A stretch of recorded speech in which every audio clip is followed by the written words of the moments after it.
What's the meaning of brioche?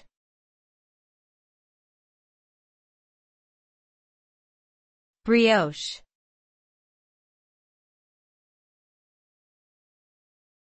Brioche.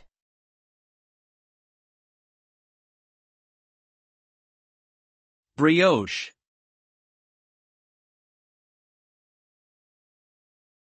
Brioche.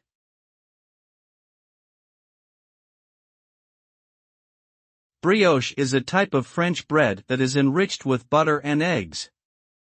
The resulting bread has a delicate texture and a slightly sweet flavor, making it a popular choice for breakfast or brunch. Brioche can be eaten on its own, toasted with jam, or used as the base for many sweet dishes such as French toast or bread pudding. Its richness also makes it a great accompaniment to savory dishes, particularly when used in place of regular bread or rolls. Overall, brioche is a delicious and versatile bread that is enjoyed by people all around the world.